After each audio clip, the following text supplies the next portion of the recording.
तो एक और नई इन्फॉर्मेटिव वीडियो के साथ आप सबको खुशामदीद कहते हैं। बच्चों, इससे पहले हम एक्सरसाइज नंबर 2.4 का क्वेश्चन नंबर 5 कर लिया था हमने, तो आज क्वेश्चन नंबर 6 करते हैं।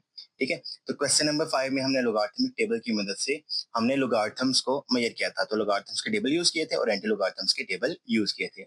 आज क्वेश्चन नंबर 6 करने जा रहे हैं। क्वेश्चन नंबर 6 का और क्वेश्चन नंबर 7, क्वेश्चन नंबर 8 अगर आप अपनी बुक में देख लो तो आपको साफ नजर आ जाएगा कि स्टेटमेंट वाले क्वेश्चन है। तो ये भी इंपॉर्टेंट क्वेश्चन है और अगर ये आते हैं ये एज अ लॉन्ग ही आएंगे, क्योंकि स्टेटमेंट वाले क्वेश्चन है तो लॉन्ग में ही देगा, शॉर्ट में नहीं देगा। तो इसको स्टार्ट करते हैं। सबसे पहले वो क्या कह रहा है, the formula to measure the earthquake is given by m is equal to log base में 10 a over a naught if the amplitude a is 10,000 and reference amplitude is 10, what is the magnitude of earthquake. तो earthquake बच्चों क्या होता है, जलजिला होता है। और कह रहा है कि जलजिले को मेजर करने का ना एक पहले तो इंस्ट्रूमेंट पता है ना, जलजिले को मेजर करने का इंस्ट्रूमेंट क्या होता है अर्थक्वेक को मेजर करने का, वो एक क्या कहते हैं, रेक्टर स्केल होता है ना। रेक्टर स्केल देखा होगा या आपने मूवीज में भी देखा होगा, या नॉर्मली गूगल पे सर्च करो, रेक्टर स्केल होता है, एक पेंसिल सी पड़ी होती है और जब अर्थक्वेक होता है ना वो पेंसिल से इस तरह वो वाइब्रेशन शुरू होती है और वो लाइंस बना रही होती है पेंसिल। तो वो जो लाइन बना रही होती है ना वो अर्थक्वेक को मेजर कर रहे होता है, तो उससे वो उसको शिद्दत को उसके जितना आया उसको मेजर कर लेते हैं। अब एम्पलीट्यूड क्या बचा होता है, फिजिक्स पॉइंट ऑफ व्यू से समझ लो एम्पलीट्यूड क्या होता है। अब ये जो सेंट्रल पॉइंट थी ना, पेंसिल यहाँ पे सेंटर में पड़ी हुई थी। अब पेंसिल जब वाइब्रेशन उसने स्टार्ट करके वो बनाना शुरू किया ना पेपर पे, तो अब सेंट्रल पॉइंट के ऊपर या नीचे जब वो वाइब्रेशन कर रही है, वो जितनी ऊपर या जितनी नीचे वाइब्रेशन कर रही है उसको एम्पलीट्यूड उतना ज्यादा होगा, और जितनी वो कम उसकी वाइब्रेशन होगी उसका एम्पलीट्यूड उतना कम होगा। तो सिंपली आप एम्पलीट्यूड को फिजिक्स पॉइंट ऑफ व्यू से ये भी कह सकते हो, the distance from other side of mean position, यानी maximum distance from other side of mean position is called amplitude. तो एम्पलीट्यूड जो सबसे ज्यादा दिया हुआ है वो 10,000 है, और रेफरेंस एम्पलीट्यूड जो सबसे कम एम्पलीट्यूड है जिसके हिसाब से उसको मेजर कर रहे हैं वो कितना दिया हुआ है, 10 दिया हुआ है। तो मैग्नीट्यूड ऑफ अर्थक्वेक निकालनी है, तो गिवन में क्या दिया हुआ है सोल्यूशन में वो हम लिख लिया मैंने। एम्पलीट्यूड उसने क्या दिया हुआ है 10,000 और रेफरेंस एम्पलीट्यूड बच्चों क्या दिया हुआ है 10 दिया हुआ है। तो फॉर्मूला तो उसने दिया हुआ है ना, तो गिवन फॉर्मूला उसने बच्चों क्या दिया हुआ है, m is equal to log 10 base में और a ओवर a नोट। तो इस फॉर्मूले की मदद से इस क्वेश्चन को सॉल्व करना है। तो इसमें वैल्यूज पुट कर लेते हैं। तो बच्चों पुटिंग वैल्यूज लिखवाना जरा, पुटिंग वैल्यूज।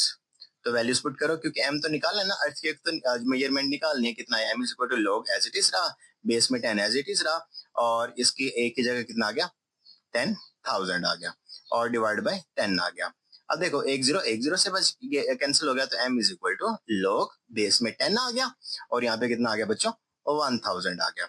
तो ये कितनी है 1 2 3, तो इसको लिख सकते हो ना m is equal to log 10, और इसको लिख सकता हूँ 10 की पावर 3 लिख सकता हूँ ना, कोई मसला तो नहीं है ना, क्योंकि 1000 मल्टीप्लाई बाय 10 मल्टीप्लाई बाय 10 तो 1000 होता है ना, तो मैंने 10 की पावर 3 लिख लिया। अब लोगारिथम के रूल के मुताबिक मैं रूल पहले आगे लिख लेता हूँ। लोगारिथम का रूल एक याद है ना, वो पावर वाला रूल, वो क्या कहता है log b x की पावर n, तो पावर शुरू में चल जाती है log b और यहाँ पे बच्चों x आ जाता है, ठीक हो गया ना। तो लोगारिथम के रूल के मुताबिक यहाँ पे पावर शुरू में आ जाती है, तो इसकी पावर क्या है बच्चों 3 है, तो 3 कहाँ पे आ गई m इज इक्वल टू 3 शुरू में आ गया, और log बेस में 10 और 10। अब बच्चों ये देखो ये बेस चेंज वाला फॉर्मूला याद है, और फिर बेस चेंज वाला जो रूल था वो क्या था याद है ना, कि अगर log b और यहाँ पे x हो तो उसको आप log x और बेस में को ये भी लिख लो जनरलाइजेशन के लिए, log a और b को, यानी बेसिस आपस में सेपरेट भी मतलब इनको सेपरेट बेस भी लिखा जा सकता है। तो देखना जरा, तो यहाँ पे मैंने वो फॉर्मूला अप्लाई किया, m इज इक्वल टू, ये पार्ट नंबर 4 है फॉर्मूला, यानी फॉर्मूला नंबर 4 है चेंज ऑफ बेस फॉर्मूला। तो अगर आपको ये फॉर्मूला नहीं याद तो मैं डिस्क्रिप्शन में इसका लिंक दे दूंगा, आप इस फॉर्मूले को भी जाके इस लेक्चर को गो थ्रू कर सकते हो। तो यहाँ पे 3 आ गया और log 10 ऊपर आ गया, और ये जो बेस वाला 10 है वो नीचे आ गया। अब देखो ऊपर भी log 10 है नीचे भी log 10 है, तो आपस में कैंसिल हो गया, m इज इक्वल टू 3। अगर आप लिखना चाहो तो क्योंकि मेजरमेंट रेक्टर स्केल में होती है और इसका यूनिट भी जो m का यूनिट होता है वो भी रेक्टर स्केल होता है, तो यहाँ पे रेक्टर स्केल यूनिट लिख सकते हो। लेकिन ऑब्वियसली जैसे हमने एम्पलीट्यूड का मीटर यूनिट नहीं लिखा, एम्पलीट्यूड मीटर में होता है, तो अगर हमने वो नहीं लिखा तो आपको ये भी लिखने की जरूरत नहीं है। लेकिन अगर आप लिखना चाहो इंप्रेशन इससे अच्छा जाएगा कि आपको यूनिट पता था, तो आप इसका यूनिट राइट डाउन कर सकते हो। ठीक हो गया, आसान क्वेश्चन था ना कि मुश्किल था, फॉर्मूला उसने दिया हुआ था, सिर्फ हमने उस फॉर्मूले में वैल्यू पुट करनी थी। ठीक हो गया, अब इसके साथ नेक्स्ट क्वेश्चन की तरफ चलते हैं। तो बच्चों क्वेश्चन नंबर 7 में वो क्या कह रहे हैं, क्वेश्चन नंबर 7 से मिलता जुलता क्वेश्चन हमने पीछे भी किया था, लेकिन वो इससे काफी डिफरेंट था क्योंकि उसमें हमने लॉगरिथम वगैरह नहीं निकाला था, लेकिन वो मतलब मिलता जुलता क्वेश्चन है, देखना जरा। वो कह रहा है कि अब्दुल्ला इन्वेस्टेड, पीछे कहाँ पे चैप्टर नंबर 1 में हमने किया था वो प्रिंसिपल अमाउंट ऑफ प्रॉफिट वगैरह, लेकिन ये उस तरह नहीं है, लेकिन वो तकरीबन क्वेश्चन स्टेटमेंट उस तरह की हमें नजर आएगी। तो वो कह रहे हैं कि अब्दुल्ला ने ना एक इन्वेस्टमेंट की किसी स्कीम में, तो स्कीम में इन्वेस्टमेंट में क्या हुआ, and he and gives an interest at the rate of 5% per annum. तो स्कीम के मुताबिक पहले इन्वेस्टमेंट उसने की 100,000 रुपीज की उसने इन्वेस्टमेंट की, और उसको पर एनम यानी पर ईयर के हिसाब से जो इंटरेस्ट मिल रहा था, यानी जो उसको रेज इन उसकी जो वैल्यू है वो कितनी मिल रही है बच्चों, 5% के हिसाब से उसकी जो अमाउंट है वो इंक्रीज हो रही है। So that the total value of his investment after time T is rupees 5। ऐसा हुआ कि पर 5% के हिसाब से सालाना उसको इंटरेस्ट मिल रहा है, यानी उसको प्रॉफिट हो रहा है, और प्रॉफिट करते करते करते आफ्टर टाइम टी, हमें नहीं पता टाइम टी क्या है, कि इतने सालों बाद उसकी जो अब अमाउंट है ना वो इतनी हो जाएगी, पहले अमाउंट इतनी थी तो बाद में इतनी हो जाएगी इतने सालों बाद, तो टाइम टी के बाद उसकी अमाउंट बच्चों कितनी हो जाएगी, वाई हो जाएगी, हमें दोनों नहीं पता। लेकिन वो कहता है कि आपको ना मैं मॉडल, इसका एक मॉडल बना देता हूँ कि आपने उस हिसाब से सॉल्व करना। This is the model, this is a model by an equation, यानी इक्वेशन उसने दे दी कि अगर y है, जो y इंक्रीज कैसे होगा, कि पहले 100,000 थे जो अमाउंट थी, उस अमाउंट को 1.05 के साथ मल्टीप्लाई करवा दिया और पावर t लिख दी, तो ये उसने मॉडल इक्वेशन खुद ही दे दी। तो वो कह रहे हैं कि find how many years the investment will be double, after how many years the investment will be double. तो वो कह रहे हैं कि कितने सालों के बाद इन्वेस्टमेंट डबल उसकी या हो जाएगी, तो वो निकालना है, यानी ये y की वैल्यू निकालनी है ना, कि y मतलब पहले बताना है कि कितने टाइम के बाद ये y की वैल्यू डबल हो जाएगी। तो सबसे पहले y की वैल्यू को डबल करेंगे, फिर उसके बाद टाइम लॉगरिथम दोनों तरफ लेके इसको सॉल्व करेंगे। देखना नहीं समझ आई तो इसको लिखेंगे तो देखना। तो सोल्यूशन में पहले देख लो, सबसे पहले जो स्टार्टिंग में उसकी इन्वेस्टमेंट थी, जिससे उसने बिजनेस बिजनेस नहीं कि जो जिस चीज को उसने एज ए इन्वेस्टमेंट यूज किया, वो कितने रुपीस थे बच्चों, इनिशियल इन्वेस्टमेंट कितनी थी, INITIAL इन्वेस्टमेंट, वो बच्चों कितनी है, इनिशियल इन्वेस्टमेंट उसकी थी 100,000 रुपीज की। और उसके बाद क्या किया, इन्वेस्टमेंट रेट उसको क्या मिल रहा था, साफ नजर आ रहा है ना, इन्वेस्टमेंट रेट जो इन्वेस्टमेंट का जो प्रॉफिट रेट है, प्रॉफिट रेट वो कितना मिल रहा है बच्चों उसको, 5% पर एनम, सालाना 5% के हिसाब से उसकी वैल्यू, वो जो अमाउंट है वो इंक्रीज हो रही है। तो वो कह रहा है कि टोटल वैल्यू निकालो after time, total value after time T की जो वैल्यू है वो कितनी है, वो उसने कहा थी वाई है, तो कह रहा है कि total value after time T is equal to Y, इस फॉर्मूले के मुताबिक, ठीक है। लेकिन हमने इक्वेशन ऐसे बनानी है कि जिसमें जो ऐसा उसने इक्वेशन भी लिख दी, पहले इक्वेशन बाद में बनाएंगे, पहले तो गिवन इक्वेशन क्या है, द गिवन मॉडल्ड, उसने मॉडल इक्वेशन दी है ना, तो मॉडल इक्वेशन इज, इक्वेशन क्या है बच्चों, गिवन मॉडल इक्वेशन क्या है बच्चों, वो क्या है, y इज इक्वल टू 100,000 को उसने मल्टीप्लाई करवाया हुआ है कितने से बच्चों, 1.05 मल्टीप्लाई करवाया हुआ ना, क्योंकि प्रोडक्ट है तो पावर t के साथ उसको मल्टीप्लाई करवाया हुआ है। यहाँ तक बच्चों बात समझ आ गई। अब वो कह रहे हैं कि हमने वो टाइम निकालना जब इन्वेस्टमेंट जो जो उसकी वैल्यू है वो मतलब उसकी इन्वेस्टमेंट वैल्यू डबल हो जाए, जो इसने इन्वेस्टमेंट लगाई हुई है उसकी वैल्यू को डबल करना है। तो यानी हमने क्या करना है, we want to find the investment when it will be double, तो हमने वो टाइम निकालना है, वी वांट, हमने वो टाइम निकालना नहीं है, वो इन्वेस्टमेंट निकालनी है ना, कि जब उसकी टाइम निकालना है जब उसकी इन्वेस्टमेंट डबल हो जाएगी, तो हमने वो टाइम निकालना है कि जब उसकी इन्वेस्टमेंट डबल हो जाती है, उसके लिए लिख लेते हैं, we want to find investment when it will be doubled, when it will be doubled. तो यानी हमने वो इन्वेस्टमेंट का टाइम निकालना जब डबल हो जाएगी, यानी हम यहाँ पे कह सकते हैं ना कि यानी यहाँ पे मैं बता दूं कि यानी हमने ऐसी टाइम निकालना है कि जब जो y की वैल्यू है वो किसके इक्वल हो जाएगी, यानी जो y की वैल्यू है वो किसके इक्वल हो जाएगी, पहले 100,000 थी ना, तो वो 200,000 रुपीज हो जाएगी। तो हमने सिर्फ वो टाइम निकालना है, समझ आ गई ना, कि हमने इन्वेस्टमेंट का वो टाइम निकाल मतलब वो टाइम निकालना है कि जिसके बाद उसकी जो y है यानी वो जो इन्वेस्टमेंट है वो डबल हो जाएगी। तो सिंपल इसको वैल्यूज पुट करें ना, तो y की जगह सिर्फ क्या पुट कर लेते हैं, क्योंकि हमने वो टाइम निकालना जब इन्वेस्टमेंट डबल होती है, तो यहाँ पे y की वैल्यू यहाँ पे पुट कर लेते हैं, तो पुट इन, इसको 1 कह लो 1, तो y की जगह क्या बच्चों पुट करोगे 200,000 रुपीज पुट कर दोगे, रुपीज ना लिखो कोई मसला नहीं है, और यहाँ पे 100,000 क्योंकि इक्वेशन है तो 100,000 यहाँ पे पुट कर दिया, मल्टीप्लाई बाय 1.05 की पावर टी पुट कर दिया। ठीक है, यहाँ तो बच्चों मसला नहीं है। ठीक हो गया, तो इसको इधर आके डिवाइड कर दो, तो 200,000 को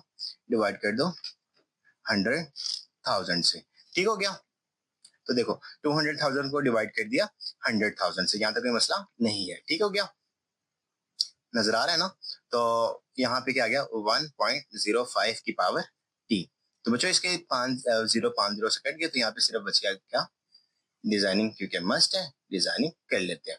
तो यहाँ पे 2 आ गया, तो 2 इज इक्वल टू क्या आ गया बच्चों 1.05 की पावर टी।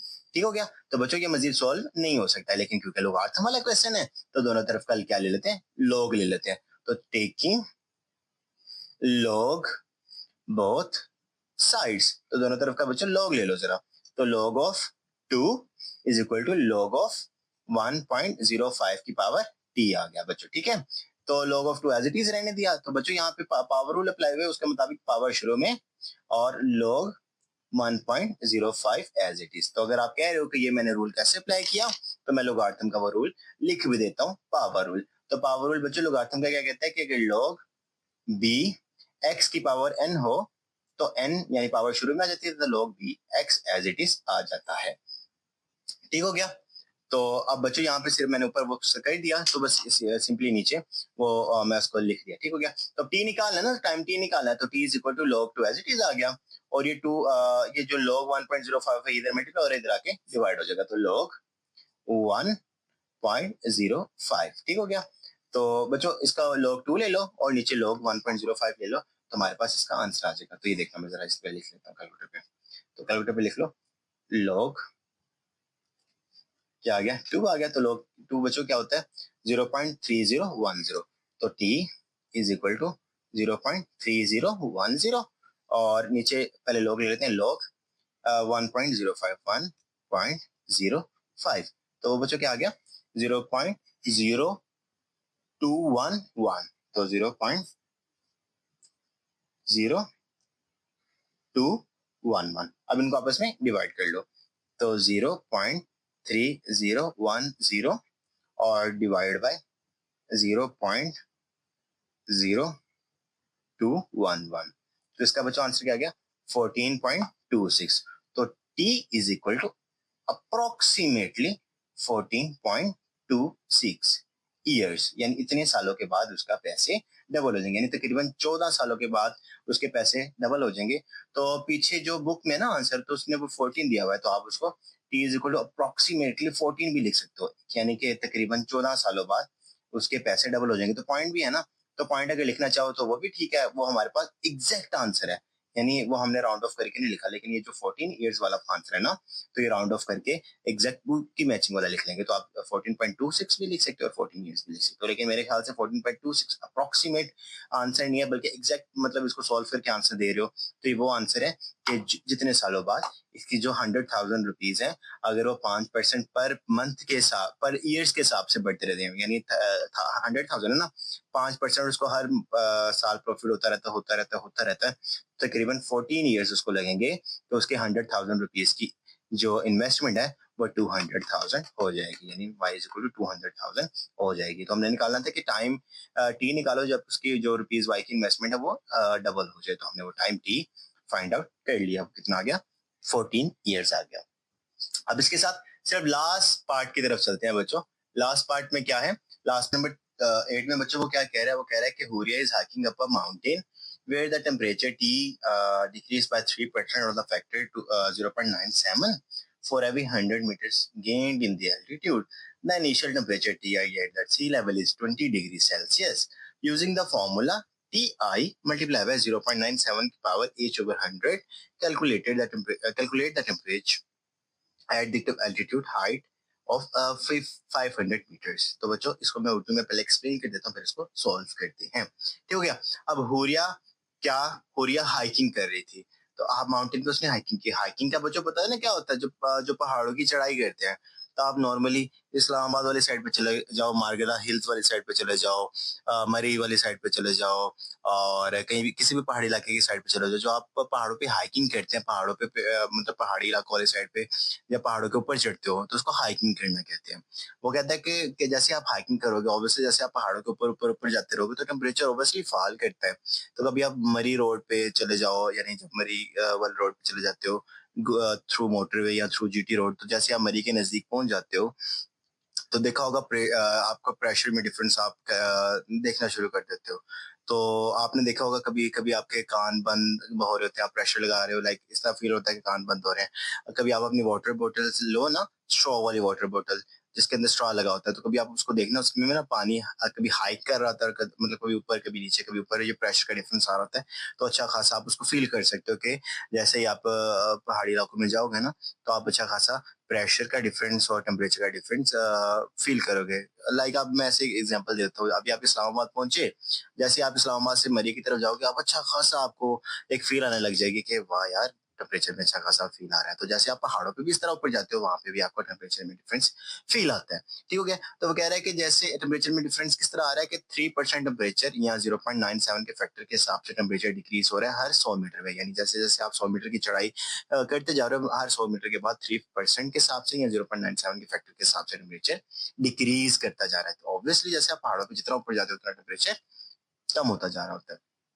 तो जो कहता है कि initial temperature at sea level is 20 degree Celsius. कहता है कि सी लेवल यानी ऐसा, यानी दरिया और समुद्र के किनारे, यानी वो जो उसके बराबर है, यानी नॉर्मली सी लेवल होता है कि जहाँ पे दरिया और समुद्र के नजदीक आप होते हो। तो वहाँ पे जो नॉर्मल टेम्परेचर था पहाड़ों वाली साइड पे 20 डिग्री सेल्सियस था। तो कह रहे हैं कि इस फॉर्मूले को यूज करके, यानी T is equal to T I, यानी initial T initial multiply by 0.97 और पावर एच ओवर 100 के साथ, इस फॉर्मूले को यूज करके टेम्परेचर निकाल लो, कितना टेम्परेचर गिरा जब आपकी हाइट कितनी थी, एल्टीट्यूड आपका कितना था, 500 मीटर था। तो यहाँ पे बच्चों मैं सोल्यूशन इसका दिखाता हूँ आपको। तो देखना जरा, सोल्यूशन में क्या लिखोगे, सबसे पहले सोल्यूशन में आप लिख लोगे कि फॉर्मूला बच्चों, गिवन फॉर्मूला है। तो गिवन फॉर्मूला बच्चों हमारे पास क्या है, गिवन फॉर्मूला क्या है हमारे पास, T I, T is equal to T I multiply by 0.97 की पावर एच ओवर 100। तो यहाँ पे मैं एक चीज और बताना चाहूंगा, मैं वीडियो को थोड़ा यहाँ पे पॉज करूंगा। अगर आप इसके नोट्स, जिसे हम हर वीडियो में मैं आपको डिस्क्रिप्शन में बता रहा हूँ कि आप क्योंकि ये क्वेश्चन नॉर्मली नहीं करवाए जाते, स्टेटमेंट वाले क्वेश्चन नॉर्मली छुड़वा दिए जाते हैं कि बोर्ड पॉइंट ऑफ व्यू से इतने इंपॉर्टेंट नहीं होते, लेकिन क्योंकि इस बार सिलेबस नहीं हुआ है तो कोई चांस नहीं दिया जा सकता। तो अगर आप इसके भी नोट्स देखना चाह रहे हो, तो डिस्क्रिप्शन में आपको लिंक मिल जाएगा, आप आसानी से वहाँ पे जाके लोग नोट्स डाउनलोड कर सकते हो। और इसी के साथ आप व्हाट्सएप चैनल भी देख लो, वो ज्वाइन कर लो, वहाँ पे भी आपके साथ अपडेट्स वगैरह शेयर होते रहेंगे, और नोट्स इंपॉर्टेंट्स वगैरह जो चीजें हैं, क्वेश्चंस, वो वहाँ पे भी शेयर होती रहती हैं। ठीक हो गया। तो क्वेश्चन की तरफ वापस चलते हैं। तो मैंने फॉर्मूला लिख लिया, टी इनिशियल तो उसने बच्चे दिया हुआ है ना, टी इनिशियल उसने कितना दिया हुआ है, टी इनिशियल उसने दिया हुआ है, कितना दिया हुआ है, 20 डिग्री सेल्सियस। और हाइट, जो जिसपे हाइट हमने टेम्परेचर निकालना है, वो कितनी बच्चों दी हुई है उसने, 500 मीटर, जिसपे हमने टेम्परेचर का डिफरेंस निकाला। तो यहाँ पे पुट कर लेते हैं ए में, तो पुट इन ए। ठीक हो गया। ए में पुट करने से क्या बच्चों, आ जाएगा टी इज इक्वल टू, ये टेम्परेचर के जो फॉल है वो निकालना है, तो टी आई क्या है, 20 डिग्री सेल्सियस, सिर्फ 20 लिख लो, मल्टीप्लाई बाय 0.97, और उसकी पावर एच की जगह 500 आ गया, और नीचे 100 आ गया। ठीक हो गया, दो जीरो से चले गए। तो T is equal to 20 multiply by 0.97 की पावर बच्चों कितना आ गया, 5 आ गया। तो अब ये मजीद सोल्व नहीं हो तो सकता है कि मल्टीप्लाई, मतलब 0.97 की पावर 5 लो, और जो उसको आंसर है उसको 20 के साथ मल्टीप्लाई करो, तो टेम्परेचर का आंसर हमारे पास आ जाएगा। लेकिन अगर हमने इस तरह सॉल्व करना था, तो उसको ये क्वेश्चन देने की क्या जरूरत थी, उसने तो लोगार्थम की मदद से, क्योंकि लोगार्थम वाले चैप्टर में दिया हुआ है, तो इस चैप्टर इस क्वेश्चन को भी लोगार्थम की तरह सॉल्व करेंगे। तो दोनों तरफ क्या ले लो बच्चों, taking taking log both sides, दोनों तरफ का बच्चों क्या ले रहे हैं, लॉग ले रहे हैं। तो यहाँ पे क्या आ जाएगा, log of T is equal to log into 20 multiply by 0.97 की पावर बच्चों कितना आ गया, 5 आ गया। ठीक हो गया। तो बच्चों यहाँ पे क्या नजर आ रहा है, दो फॉर्मूला नजर आ रहे हैं, एक तो मल्टीप्लाई है, तो मल्टीप्लाई पे कौन सा रूल लगेगा, प्रोडक्ट रूल लगेगा, और जो पावर है उसमें पावर रूल लगेगा। तो पहले मैं दोनों फॉर्मूला यहाँ पे आपको लिख के दिखा देता हूँ। तो लॉग बी एक्स वाई यानी मल्टीप्लाई के फॉर्म में हो तो आप उसको लहदा यानी log B X plus log B Y के फॉर्म में भी लिख सकते हो। और दूसरा बच्चों log बी एक्स की पावर n है तो पावर शुरू में लिख के n log बी की पावर एक्स इसमें लिख सकते हो। ठीक हो गया, यानी बी तो इसको कर ले तो यहाँ पे सिर्फ पुट कर लो तो log टी, तो यहाँ पे क्या आ गया log 20 सेपरेट हो गया और प्लस log 0.97 की पावर 5 सेपरेट हो गया। तो पावर शुरू में आ गई बच्चों, तो log t is equal to log 20 plus log, अच्छा 5 शुरू में आ गया तो log 0.97 आ गया। ठीक हो गया बच्चों, तो अब log ले लो, पहले log 20 ले लेते हैं। तो देखिए वो कहता है कि log ले लो 20 का, तो log 20 का क्या आ गया 1.3010, तो log 20 आ गया log t is equal to log 20 आ गया 1.3010 प्लस 5 आ गया यहाँ पे, और इस फॉर्मूले मुताबिक log 0.97, तो बच्चों 0.97 क्या आ गया हमारे पास -0.0132। तो यहाँ पे क्या आ गया बच्चों, ये देखो, तो यहाँ पे क्या आ गया -0.0132 आ गया। ठीक हो गया, ठीक है। तो अब इसको इसके साथ मल्टीप्लाई कर लो, तो 5 को मल्टीप्लाई कर लो आंसर के साथ, जो आंसर है उसके साथ मल्टीप्लाई कर लो तो हमारे पास आंसर आ जाएगा 0.066। तो इसका आंसर क्या आ गया बच्चों, log t is equal to 1.3010 plus minus minus, तो 0.066 आ गया। तो इसको अब माइनस कर लें, तो देख लो माइनस कर लेते हैं, तो 1.3010 माइनस 0.066, तो क्या आंसर आ गया बच्चों 1.235 आ गया। तो आ गया log t is equal to 1.235।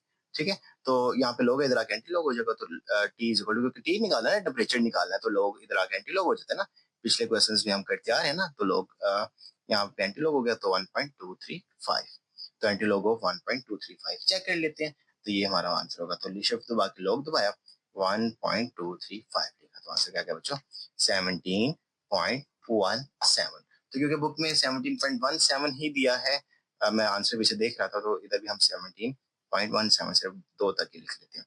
और डिग्री, और क्योंकि क्वेश्चन में जो हमारे पास गिवन टेम्परेचर था डिग्री सेल्सियस में, तो आंसर में टेम्परेचर इसमें दिया होगा डिग्री सेल्सियस में दिया होगा कि जैसे यानी टेम्परेचर 3% हर 100 मीटर एल्टीट्यूड इंक्रीज के साथ हो रहा है, तो 500 के साथ टेम्परेचर यानी पहले के शुरू में इनिशियल था 20 डिग्री सेल्सियस के हिसाब से लेके चल रहे थे ना, तो एंड पे टेम्परेचर सिर्फ कितना रह गया 17.17 डिग्री सेल्सियस।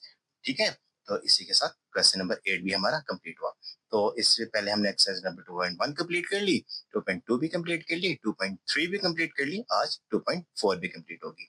तो ये 4 एक्सरसाइज थी चैप्टर की, तो हमने कंप्लीट कर ली। तो अब अगले लेक्चर को थोड़ा सा लेंथी होगा अगले लेक्चर, क्योंकि अगले लेक्चर में हम रिव्यू एक्सरसाइज को पूरा एक बार देख लेंगे, तो रिव्यू एक्सरसाइज में हमें पता चल भी जाएगा कि हमने इस पूरे चैप्टर में हमने क्या सीखा, तो उसको एक समराइज्ड फॉर्म में उसको देख लेंगे। तो जैसे मैंने रिव्यू एक्सरसाइज नंबर 1 कंप्लीट करवाई थी ना, इस तरह रिव्यू एक्सरसाइज नंबर 2 भी एक ही लेक्चर में कंप्लीट कर दूंगा। तो वो लेक्चर थोड़ा सा लेंथी होगा, तो पहले आप इस सारे लेक्चर्स के नोट कंप्लीट करें, इसको अच्छी तरह समझें, और उसके बाद रिव्यू एक्सरसाइज के लेक्चर की तरफ हम चलेंगे। ठीक हो गया, तो इसी के साथ आज की वीडियो का अख्ताम करते हैं। और अगर आपको आज का लेक्चर भी इंफॉर्मेटिव लगा हो तो आप अपने दोस्तों के साथ जरूर शेयर कीजिएगा, और हमारे चैनल को सब्सक्राइब करना ना भूलिए, क्योंकि इसी तरह के मजीद इंफॉर्मेटिव लेक्चर्स आप तक पहुंचते रहेंगे अगर आपको अपडेट करते रहेंगे, अगर आपको बेल आइकन आपने क्लिक किया होगा। ठीक हो गया, तो मुझे दीजिए इजाजत, अल्लाह हाफिज।